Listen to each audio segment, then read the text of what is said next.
Olá, amigos, eu sou Donizete Machado e você está no Café dos Vencedores. Quem senta aqui nessa mesa tem uma história para contar, um testemunho de vida, aquilo que alcançou da parte de Deus, até mesmo como um milagre.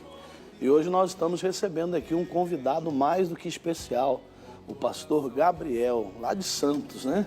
O pastor Gabriel, ele tem uma história bonita para contar, um testemunho de conversão, de livramento. Vamos começar pelo... Seja bem-vindo, que Deus abençoe o senhor. E o senhor tem uma história bonita de conversão, né? Sim, senhor, pastor, sim, senhor. Graças a Deus eu praticava, né, jogava futebol antes da conversão, né, estava participando ali dos campeonatos. E conforme foi passando o tempo, né, vivendo uma vida totalmente errada, pastor. Uma vida ali onde usei droga, bebi, nada muito fundo, nada como vícios, né, mas ali usando nas noitadas, nas saídas, né, que a gente saía do clube, participava dessas festas e vivendo uma vida totalmente errada. E como começou isso? Começou já no clube? Começou antes do clube? Como é que foi esse envolvimento aí com as bebidas, com as drogas? Foi através dos amigos, colegas de clube ou amigos, colegas do bairro? Como que foi isso? Não, foi quando eu fui pro clube que começou eu beber, eu fumar, eu usar maconha, essas coisas. Foi quando eu fui pro clube. Porque antes, né, ali tinha o auxílio da mãe, tinha o pai, então estava a família perto, então eu nem queria muito saber disso. Mas aí quando comecei a ir pro clube ali, os colegas usando, acabei entrando na onda, né, participando e vivendo uma vida errada, né, uma vida longe da presença de Deus. A gente sabe que o esporte, né, principalmente o futebol, é um esporte que requer alto rendimento, né, físico, né? E o senhor foi afetado por esse uso das drogas, te afetou em alguma coisa? Como é que era o seu desempenho no futebol? Porque uma noite de balada, de bebida, de droga, no outro dia, acho que o desempenho era péssimo, né? Com certeza, pastor, o desempenho ia de mal a pior, né? Começou entrando nessa vida, o desempenho foi caindo e graças a Deus ali eu pude perceber que estava indo no caminho errado, eu tive que parar, porque eu não ia conseguir conciliar essa vida de balada com a vida profissional do clube, né? E através disso, desse discernimento que eu tive, graças ao nosso Deus, que eu consegui ali conciliar o clube, fui voltando, fui separando os colegas, né, que me levavam para esse caminho mais errado, tortuoso, fui deixando e fui participando mais e cada vez ali o rendimento foi aumentando no clube, né? O senhor chegou a ter algum problema de saúde por esse uso de álcool, de drogas, até mesmo tabagismo, né, o cigarro? O senhor chegou a ter algum problema de saúde ou não? Não. Graças a Deus não. Como não foi nada muito aprofundado, não chegou a ser um vício muito forte, de ser um dependente mesmo. Graças a Deus eu não tive nenhum problema em relação à saúde. Até de saúde eu posso falar que sou muito bem, muito felizado porque não tive problemas de saúde até hoje, graças a Deus. Eu sou um pouquinho leigo no futebol, né? Mas se eu não me engano são 22 atletas, é isso? São 22. 22 atletas. Desses 22 que estavam com o senhor lá no clube, quantos tinham o mesmo comportamento que o senhor? Era a maioria ou era alguns só? A maioria com certeza tinha, né? Como lá era um clube onde tinha categoria de base, então, e eu estava na categoria de base, então tinha muito mais do que 22, né? Tinha o sub-15, sub-17, sub-20, profissional. Então lá tinha mas muita gente mesmo, que saía nas baladas, que voltava à noite, que você só via só pela manhã, só chegando, porque à noite você não sabia onde estava. E tinha um grupinho do senhor ali, ou era geral? A geral ia para bagunça? Geral ia para bagunça. Lá tinha, Porto Ferreira tinha lá uma rua, onde o pessoal ia, todo mundo ia junto, né? Até no outro dia, quem estudava, nos dias de escola, quem estudava nem para a escola ia, né? Nem para a escola. Nem para a escola ia, pastor. Já ia direto para bagunça Já e ia não queria direto saber pra- de escola. Não queria saber não, pastor. Vixe, a noitada lá eles curtiam mesmo. Que coisa terrível. E a sua mãe? Ela chegou a descobrir, né, que o senhor fica no clube o tempo todo, né? O senhor ficava em casa e depois ia para o clube. A mãe desconfiou de alguma coisa? Então, pastor, a minha mãe, ela sempre foi uma mulher de Deus, temente a Deus. E sempre foi aquela mãe auxiliadora, né? Que me ajudou muito em todas as coisas. E eu fui contando para ela, fui falando, né? Depois, quando eu fui deixando essa vida, fui falando para ela, explicando para ela. E ela é uma mulher de oração e graças a Deus ali eu não entrei em um vício, numa dependência química. Entendeu, pastor? Entendi. E os treinadores? Os treinadores, eles desconfiavam que os jogadores tinham esses vícios, eles também tinham, apoiavam, ou se descobria, desligava do clube? Como que era o tratamento com os treinadores? Eles desconfiavam, né? Eles desconfiavam, mas desconfiar é uma coisa, ter certeza é outra, né? E como o pessoal saía escondido, né? O pessoal saía escondido, ele não tinha certeza, né? Ele via o condicionamento físico dos atletas, como estava, mas ter certeza de que a gente estava naquela vida lá, ele não sabia não. O senhor disse que a sua mãe já era de Jesus, né? Ela já era convertida. Ela falava de Jesus para o senhor nessa época? Ou quando ela falava, o senhor aceitava, não aceitava? Como que era esse relacionamento com a sua mãe? Minha mãe sempre falava, ela sempre citava para mim: quem crê e for batizado será salvo, quem não crê vai ser condenado. Então ela sempre citava para mim, sempre citava. Mas ali eu ouvia, entrava por um ouvido e saía pelo outro. Não dava nem atenção. Não dava nenhuma bola, não dava nem atenção. Até eu falava assim, olha, uma roupa que eu nunca vou usar é um terno, uma gravata, nunca vou usar um negócio desse. E hoje em dia só vivo vestindo isso, né? E o pai? Como que era o relacionamento com o pai, com os irmãos? O senhor tem irmãos? Eu tenho um irmão. Um irmão. Como que era o relacionamento com o irmão, o relacionamento com o pai, como era? Graças a Deus o relacionamento com o meu irmão sempre foi muito bom, né? Como minha mãe a gente foi morar na Baixada Santista, meu irmão já era casado, continuou morando aqui em São Paulo, né? E o relacionamento com ele sempre foi muito bom, né? Meu irmão também sempre foi muito tranquilo na dele, sempre uma pessoa de família. E meu pai também sempre muito tranquilo, trabalhador, homem honrado, né? Sempre tranquilo, trabalhando e sempre ali auxiliando a família, né? Mas assim como o senhor falava abertamente com a sua mãe, o senhor chegou a falar abertamente com o pai também? Ele aceitou, não aceitou? Te apoiou, te criticou? Como que foi? Ele no primeiro momento, ele teve aquela reação normal, né? De um pai, né? Aquela reação normal de susto, né? Mas depois viu que já não estava numa dependência, não estava mais numa dependência. E graças a Deus ali, eu fui participando ali dos cultos. E graças a Deus também tem um pessoalzinho no clube que também era evangélico, né? Cada um de uma igreja, de uma denominação. E fui visitando as igrejas, me levaram lá, eu também participava de algumas reuniões, né, evangélicas. Às vezes uma coisa engraçada, né? Sexta-feira, de sexta para sábado, o pessoal ia para as baladas. Chegava no dia de jogo, o pessoal fazia aquela oração, né? Quer dizer, estava aquele contraste muito grande, né? Então, você vê, mas graças a Deus, sempre Deus foi colocando pessoas certas no meu caminho, que foi me levando mais para perto de Cristo. E o seu primeiro contato com a igreja, né? Foi através dos amigos? Foi através da sua mãe? Como que foi o seu primeiro contato com a igreja? Sua primeira visita na igreja, como foi? A primeira visita foi com a minha avó, né? A primeira visita foi com a minha avó, porque minha família minha família já foi uma família evangélica. Já tem uma raiz cristã, né? Tem uma raiz cristã.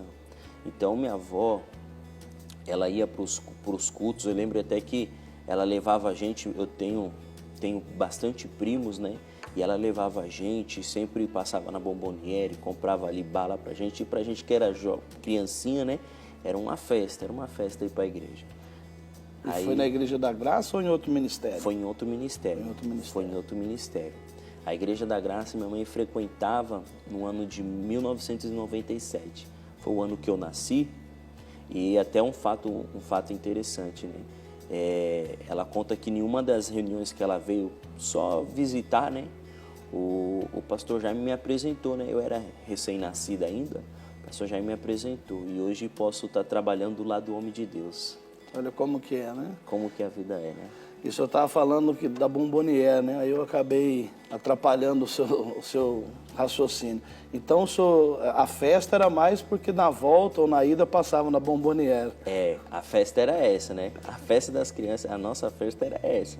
Que na ida a gente já passava na Bomboniere, comprava bala. E a gente gostava também por causa da escolinha lá, que a gente podia brincar, podia ter uma certa liberdade ali. E graças a Deus foi através da minha avó ali, minha tia, minha mãe, a gente foi entrando ali no berço evangélico, né? E depois o senhor aceitou o convite de amigos também para ir no culto, né? Foi. Foi esses mesmos amigos? Foi os amigos, quando eu fui para a Baixada, né? Os amigos lá, eles tinham uma igreja próxima, né? E uma igreja assim que, para o grupo jovem, era uma igreja bem acolhedora para os jovens. E eu fui participando, eles me chamaram, eu fui lá participando. E ao participar das reuniões lá, pastor, na hora de um louvor, eu lembrei, né? Veio ao meu coração aquela palavra que minha mãe dizia, né? Quem crê e for batizado será salvo. Quem não crê for condenado. Eu falei, não, eu já estou aqui. Então, quer dizer, eu estou crendo que Jesus morreu por mim. Que Jesus, ele entregou sua vida para me salvar. Então, quando eu tive essa percepção na hora do louvor lá, eu rapidamente procurei ali me batizar, procurei me acertar com Deus, acertar minha vida com Deus. Não queria mais viver uma vida errada, queria viver na presença de Deus. E o interessante que o senhor estava me falando, né, que o batismo nessa igreja era uma vez por ano, né? E o senhor com a sede de batismo, parece que era em março ainda, né? Isso. Eu, chegando em março lá na igreja, eu perguntei, né, que dia que é o batismo? O batismo só faz no final do ano, que vai ser o batismo coletivo e tal. Nada contra, né? Mas eu tinha no meu coração, eu falei assim, não, se Jesus voltar antes, como é que eu vou ficar? Né? Então eu tinha isso daí no meu coração, que eu tinha que buscar Jesus e tinha que ser antes, né? Tinha que ser antes. Aí perguntei para minha mãe, falei, mãe, que dia que faz o batismo na sua igreja? Que era a Igreja da Graça lá de Itanhaém, né? Ela falou, todo segundo do mês faz o batismo. Todo segundo domingo do mês. Todo segundo domingo do mês faz o batismo. Aí eu falei, não, então... Aí foi numa sexta-feira eu fui lá, fui participar lá de uma reunião na sexta-feira. Na sexta mesmo conversei ali com o pastor e expliquei toda a situação para ele, mas já tinha certeza no meu coração, a convicção no meu coração de que eu queria aquilo, eu queria ser batizado, eu queria ser salvo. Então eu tinha essa convicção. E falei com o pastor falou, olha, você é um rapaz decidido, estou vendo que você é um rapaz decidido. Aí no sábado participei de uma reunião de jovens ali, onde levei até pessoas que não eram cristãos, levei junto ali a participar. E no domingo me batizei. Domingo passei pelas águas, aceitei Jesus como meu único suficiente Salvador. E ali comecei a viver uma vida na presença de Deus. Que forte, né? Testemunho abençoado. Como que foi, pastor Gabriel, deixar os vícios? Foi fácil? Foi tranquilo? Como que foi? Fala um pouquinho pra gente sobre isso. Olha, pastor, como nunca foi algo aprofundado, chegou a ser uma dependência química, não chegou a ser isso, graças a Deus foi bem tranquilo. O processo de conversão, o processo ali de deixar isso, e até o pessoal que era do clube, mas que buscava a Deus, que tinha um pessoal que buscava a Deus lá, foi parte fundamental nesse processo, porque ali foi antes de eu aceitar Jesus, de eu me converter. Então aquele processo ali foi bom para que eu pudesse ali não entrar mais profundo nas drogas. E graças a Deus, ali o pessoal foi me orientando, me levando nos cultos, né? em algumas denominações, fui participando e, graças a Deus, eu estava ali participando e não entrei para uma dependência química, porque tem amigos meus que entraram profundamente numa dependência. Entraram e hoje nem sei se saíram, né? Eu oro para que eles saíram, né? Mas na época que eu conheci, eles entraram e não saíram mais. Que coisa terrível, né? E o futebol? Como foi o senhor deixar o futebol, né? Porque o senhor veio para a obra de Deus, recebeu o chamado da parte do Senhor, aí teve que fazer uma escolha, né? O senhor estava me falando que o senhor veio, depois voltou para o futebol, ficou mais um tempo, depois veio de novo e aí se firmou de vez, né? Como que foi? Foi difícil deixar a carreira de jogador? É porque o futebol, né, era desde criança, né? Então, o desejo de ser jogador de futebol, né, que é o desejo de muitas crianças, muitos adolescentes, jovens, foi desde criança. E esse desejo tinha latente dentro do meu coração, né? A certeza, quero ser jogador, quero. O senhor disse até que tinha contrato assinado, né? Chegou uma época que eu assinei contrato com o clube, né? Mas deixar o futebol foi uma obra que foi do Espírito Santo, uma obra do Espírito Santo mesmo, porque era algo que eu não deixaria, era algo que eu queria seguir nessa carreira, né? Até um dos meus pensamentos era poder ser jogador de futebol, chegar a um clube de Série A, um clube bom de Série A, e poder ajudar a igreja, a obra de Deus, né? Porque, como a gente sabe, a obra de Deus precisa também das suas colunas. Então, dos meus desejos era esse, né? Mas ali recebi o chamado de Deus, entrei para a obra, né? O pastor me levantou ali para ser obreiro, né? Entrei para a obra, comecei ali a me dedicar, me esforçando, né? E voltei para o futebol, fiquei mais ou menos 2 semanas. E nessas 2 semanas, estava ali, mas a cabeça e o coração já não estavam mais no futebol. A cabeça e o coração já estavam na obra de Deus. Como é que está a obra de Deus? Nossa, como é que... Agora, olhava para o relógio, nossa, agora está começando o culto, né? E o coração já não estava mais no futebol. Já não tinha aquela alegria mais. Já não tinha mais alegria. Aquela alegria de estar ali fazendo o que gostava, né? Mas agora algo diferente surgiu dentro do senhor, né? Com certeza, pastor. Algo de Deus, né? Que fazer a obra de Deus é algo maravilhoso, né? É incomparavelmente melhor estar com Cristo. Glória a Deus. E o senhor tem um testemunho forte, né? De livramento. Aí o senhor já estava na igreja, né? Já. Fala pra gente um pouquinho sobre esse testemunho, desse livramento que Deus deu pro senhor. Foi numa quinta-feira, né? Como eu larguei o futebol, aí comecei a fazer a obra de Deus e trabalhava de Uber. E em uma desses trabalhos que eu fiz, recebi uma chamada e no meio dessa chamada, os rapazes anunciaram o assalto, né? Anunciaram o assalto, até foi uma quinta-feira onde a gente fazia os 90 minutos com Deus lá, de oração, orando a Deus, buscando a Deus. Até acredito que se não fosse aqueles momentos ali, Deus às vezes não seria um livramento como foi, né? E ali eles anunciaram o assalto com arma de fogo e não reagi ao assalto, não reagi. Procurei dar tudo, fazer como lhes pediram, encostei o carro certinho, não fiz nada. E ao sair do carro, os rapazes de trás que estavam com arma de fogo falaram: queima ele. E me deram 2 tiros.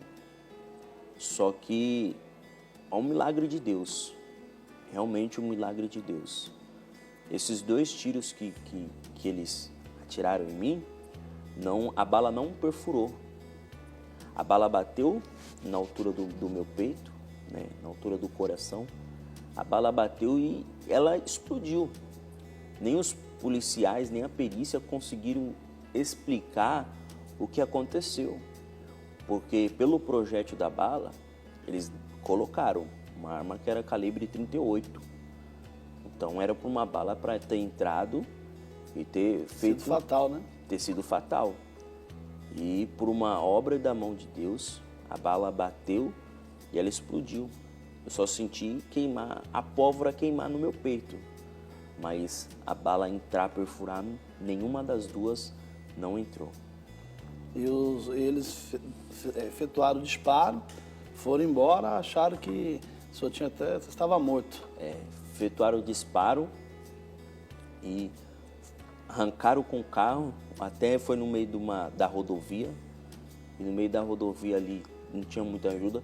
Mas como era um horário à noite, que não tem ninguém, acredito que foi até Deus que colocou alguns rapazes lá que me ajudaram. Me levaram até em casa, né, me orientaram a fazer o boletim de ocorrência, a fazer tudo certinho, que foi onde eles me ajudaram. Foram anjos que Deus colocou no momento. Que Deus enviou naquele momento, pastor. Que livramento forte, hein? Esse é o nosso Deus, Deus que opera maravilhas. Eu quero agora, junto com o pastor Gabriel, fazer uma oração por você. Podemos orar por você? Coloca a mão sobre o seu coração. É momento da oração. E graças a Deus. Pastor Gabriel, foi uma honra muito grande. Esse testemunho do senhor falou muito ao coração de muitas pessoas. 30 segundinhos, dá uma olhada para a câmera, deixa um recado para quem está passando a mesma situação que o senhor. O recado de Deus para você, amigo, é que se você se encontra nessa situação, creia que o impossível aos homens é possível para Deus. E tem sempre uma saída. Não é o fim para a sua vida, tem uma saída. Jesus Cristo é a saída. Quem crê e for batizado será salvo. Glória a Deus. Esse é o recado do pastor, né? Esse é o recado do pastor Gabriel. Que Deus abençoe a todos. Fica aqui um forte abraço do pastor Donizete, do pastor Gabriel, e até a nossa próxima programação. Deus abençoe.